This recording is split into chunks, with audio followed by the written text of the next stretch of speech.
Hello everyone, welcome to Judicial Library. Today we are going to take a discussion about Judicial Mains Answer Writing for Bihar, APU and others. तो हम लोगों ने judiciary mains answer writing की series start की हुई थी जिसमें हम लोगों ने कुछ क्वेश्चन कवर कर लिए थे। आज यहाँ मैं आप लोग के लिए इंडियन एविडेंस एक्ट का क्वेश्चन लेके आई हूँ और यहाँ मैं वही क्वेश्चन डिस्कस करती हूँ जो अक्सर एग्जाम में पूछे जाते हैं। ओके, तो आपका आज का क्वेश्चन देखते हैं। तो ये क्वेश्चन है, define evidence, explain the different kinds of evidence recognize under Indian evidence Act. Means आज का जो क्वेश्चन है वो एविडेंस को डिफाइन करने के लिए बोला गया है और काइंड्स ऑफ एविडेंस की बात की गई है जिसे रिकॉग्नाइज किया गया है अंडर इंडियन एविडेंस एक्ट 1872।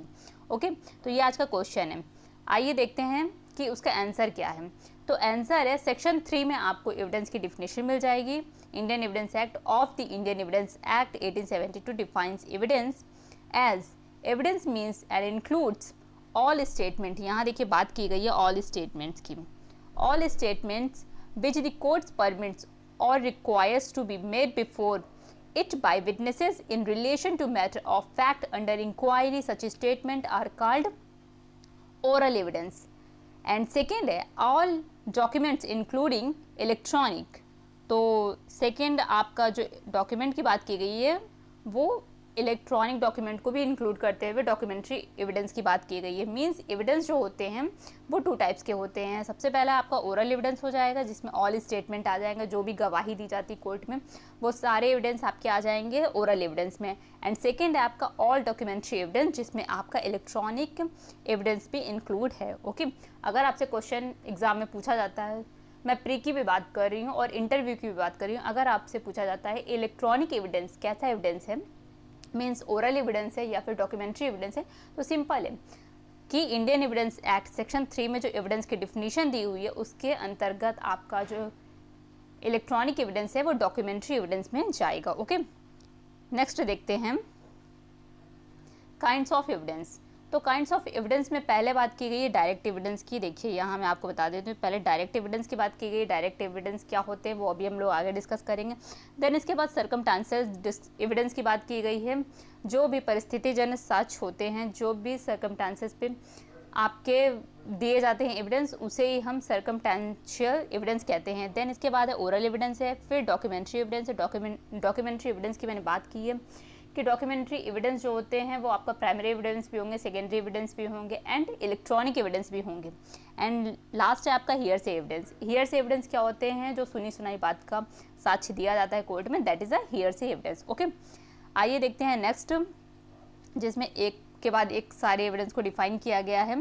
तो हम लोग पहले बात करेंगे डायरेक्ट एविडेंस की। Direct evidence is considered as an imperative evidence for deciding the matter in the issues.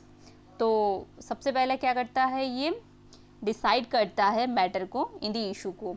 It directly prove और डिसप्रूव द फैक्ट।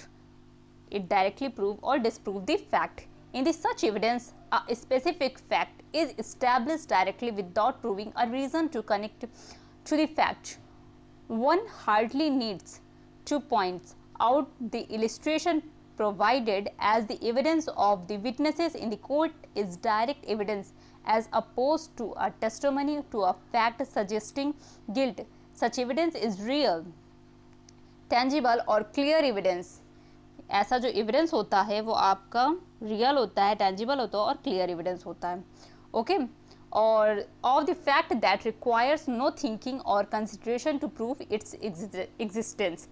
मीन्स आपका जो डायरेक्ट एविडेंस होता है वो आपका किसी भी सुनी सुनाई बातों पे नहीं होता है, किसी भी ऐसी चीज़ पे नहीं होता है। जो आपका डायरेक्ट एविडेंस होता है वो किसी भी तथ्य की अस्तित्व को यानी एग्जिस्टेंस को साबित करने के लिए सफिशिएंट होता है और क्लियर होता है। ओके, तो ये आपका डायरेक्ट एविडेंस था।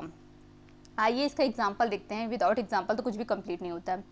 तो example of direct evidence includes scrutiny camera footage showing a persons breaking into a store and stealing items. Means कोई चोर है वो किसी स्टोर को ब्रेक कर रहा है स्टील करने के लिए, मीन्स चोरी करने के लिए।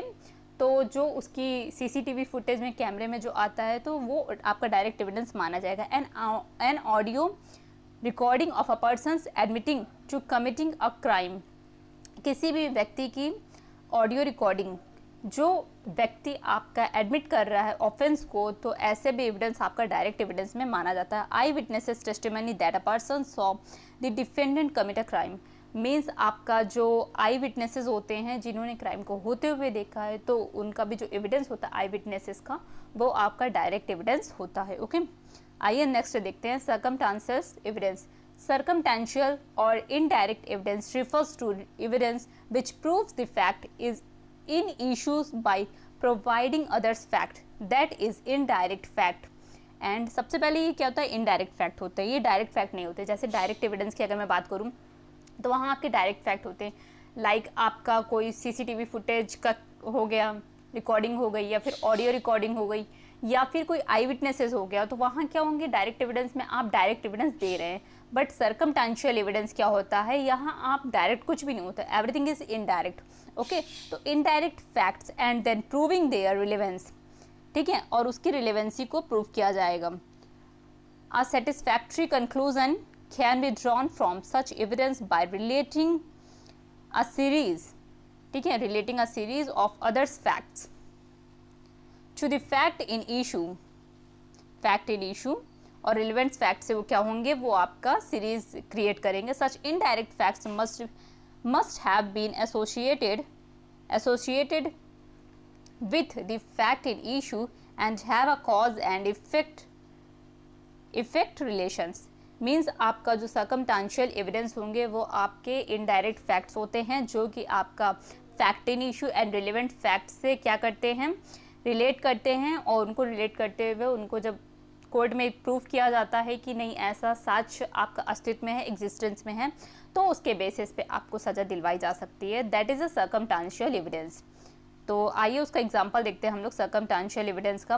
The behaviour of a person around the time of an alleged offence, if someone were charged with theft of money and were then seen in a shopping spree purchasing expensive items, the shopping spree might be regarded as circumstantial evidence of the individual's guilt। means आपका कोई व्यक्ति है जिस पे चोरी का मतलब धन की चोरी का आरोप है, ओके, और वो किसी महंगी सामानों की दुकान में महंगी चीज़ों को खरीदते हुए बढ़ चढ़ के हिस्सा लेता है, तो ऐसे में उसका जो कैरेक्टर, उसका जो कंडक्ट है, आपका सर्कमस्टेंशियल एविडेंस माना जाएगा कि हाँ उसने चोरी की होगी, सेम पर्सन, जबकि वो इंडिजेंट है। ओके, एंड इसका एक और एग्जांपल दे सकते हैं। सपोज़ कहीं मर्डर हुआ हो, देन उसके बाद आप वहाँ जाएँ तो वहाँ आपको कोई डायरेक्ट एविडेंस नहीं मिलता है, ओके, बट कुछ लोग वहाँ जब जाते हैं तो देखते हैं कुछ धब्बे होते हैं, कुछ कपड़े बिखरे होते हैं, तो ऐसी जो चीज़ें, जो परिस्थितियाँ होती हैं, ओके, जो गवाही देती हैं अपराध की, तो ऐसी परिस्थितियाँ जो होती हैं वो सर्कमस्टेंशियल एविडेंस के थ्रू ही प्रूफ की जाती हैं कोर्ट में। ओके, एंड नेक्स्ट है आपका ओरल एविडेंस।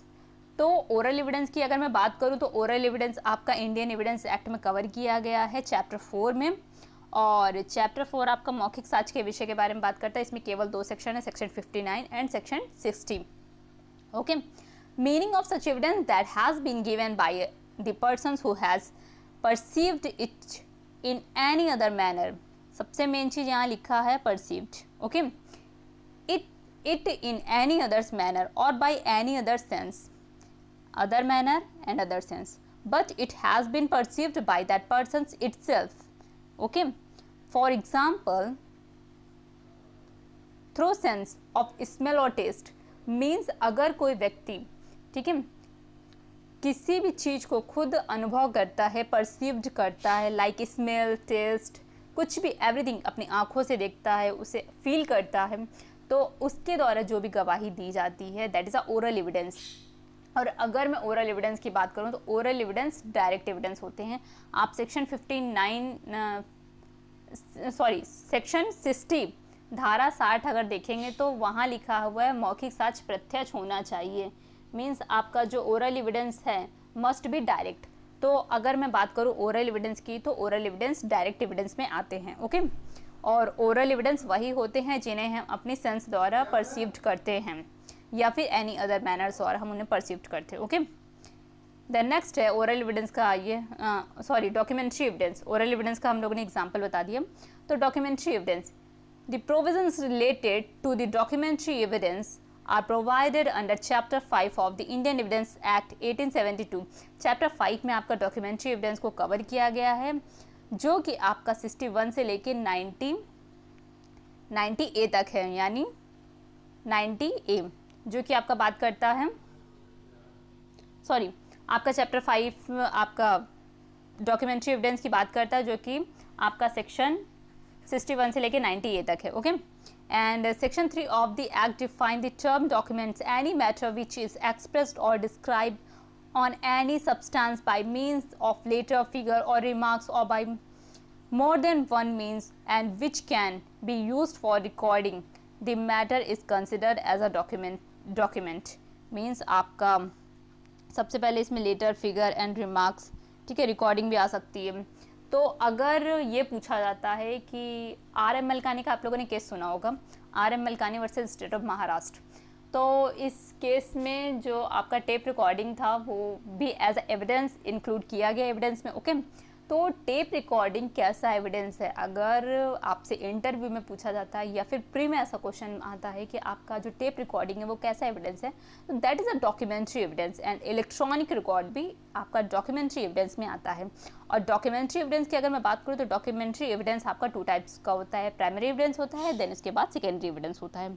ओके, और दोनों ही एविडेंस आपका इंडियन एविडेंस एक्ट के चैप्टर 5 में कवर किया गया है।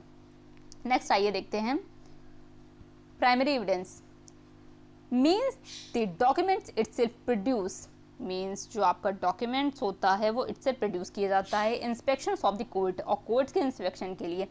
Explanation first, where a document is executed in several parts, each part is primary evidence of the document. अगर कोई भी डॉक्यूमेंट है और उसे सेम मैनर में एग्जीक्यूट किया जाता है सेवरल पार्ट्स में, तो जितने भी पार्ट्स होते हैं, ईच पार्ट्स, यहाँ ईच की बात हुई है, ठीक है, each parts is primary evidence of the document, और जो सारे ईच पार्ट्स होते हैं वो आपका प्राइमरी एविडेंस आपका प्रिज्यूम किया जाएगा। ओके, तो ये आपका होता है प्राइमरी एविडेंस। और अगर आप लोग को इससे कोई भी कन्फ्यूजन हो तो प्लीज़ क्वेश्चन कमेंट बॉक्स में करके पूछ लीजिएगा। Secondary evidence is evidence that has been reproduced from an original document or substitute for an original items, means जो आपका सेकेंडरी एविडेंस होता है वो रिप्रोड्यूस किया जाता है for an original document and substituted for a original items. For example, a photocopy of a document or photograph would be considered secondary evidence। जो आपकी फ़ोटोकॉपी होती है या फिर फोटोग्राफ्स होते हैं वो आपका secondary evidence as a include किए जाते हैं आपका इंडियन एविडेंस एक्ट में। ओके, तो ये था आपका सेकेंडरी एविडेंस। और सेकेंडरी एविडेंस और प्राइमरी एविडेंस दोनों ही आपका चैप्टर 5 में कवर किया गया है। और अगर मैं बात करूं कि सेकेंडरी एविडेंस कैसा एविडेंस है, तो सेकेंडरी एविडेंस जो है आपका वो एक इनडायरेक्ट एविडेंस भी हो सकता है। ओके, द नेक्स्ट है आपका हियर से एविडेंस। हियर से एविडेंस मैं पहले एक्सप्लेन कर दूं, हियर से एविडेंस होता क्या है। हियर से एविडेंस वो होता है जो हम सुनी सुनाई बातों का एविडेंस कोर्ट में देते हैं। ओके, मीन्स ना हमने ऑफेंस देखा, ना हमने ऑफेंस वाले व्यक्ति को देखा, ना हम उस जगह पे गए, ओके, फिर भी हम कोर्ट में जाके एविडेंस दे आते हैं, तो इस एविडेंस को हम हियर से एविडेंस बोलते हैं। Means whatever a person is here to say it includes a statement made by a person not called a witnesses। Means जो भी पर्सन स्टेटमेंट देता है उसे हम विटनेसेस नहीं कहते हैं। अ स्टेटमेंट कंटेन और recorded in any book, document और records which is not admissible, the hearsay witnesses may not be able to say correctly and completely the truth of his statement। Means आपका जो here से evidence होता है वो court की ice में कोई भी स्टेटमेंट नहीं होता है, कोई भी एविडेंस नहीं होता है, कोई भी एविडेंस उसे माना नहीं जाता है। क्यों? क्योंकि वो ओथ पे नहीं होता है, देन उसके बाद उस पर ट्रस्ट भी नहीं किया जा सकता इतना कि उसके बेस पे किसी को सज़ा दी जा सके, क्योंकि वो सुनी सुनाई बातें हैं, आप उसे रूमर्स भी बोल सकते हैं। तो ऐसे केसेस में कोर्ट क्या करता है, जांच पड़ताल करता है, देन उसके बाद ही वो ऐसे एविडेंस को एक्सेप्ट करता है। ओके, आप हियर से एविडेंस के मैं कुछ आपको एक्सेप्शन दे सकती हूँ, जिनमें कुछ सेक्शन में आपका हियर से एविडेंस एडमिट किया जाता है कोर्ट में। आप सेक्शन 6 इंडियन एविडेंस एक्ट अगर पढ़ेंगे तो ये आपका रेस जस्टे की बात करता है। रेस जस्टे में भी कुछ कंडीशन ऐसी है जहां आपका हियरसे एविडेंस आपका एक्सेप्ट किया जाता है। देन इसके बाद 32(1) आपका डाइंग डिक्लेरेशन में भी आपका हियरसे एविडेंस आपका एडमिसिबल होता है, बिकॉज जो व्यक्ति मर गया है वो तो स्टेटमेंट देने आएगा नहीं कोर्ट में, तो उसकी बात को प्रूफ करने के लिए जिस व्यक्ति ने उसकी बातों को सुना है तो वो कोर्ट में प्रूफ कर सकता है। तो ये थे हियरसे एविडेंस के कुछ एग्जाम्पल, और इसके एग्जाम्पल हैं आपका इंडियन एविडेंस एक्ट में। देन इसके बाद आइए इसका एग्जाम्पल देखते हैं। In a family law case Henry wants to testimony that his wife's mother's में stated that she saw the wife Wendy hit their child. Since Henry is testifying to what mother may said, this testimony could be hearsay।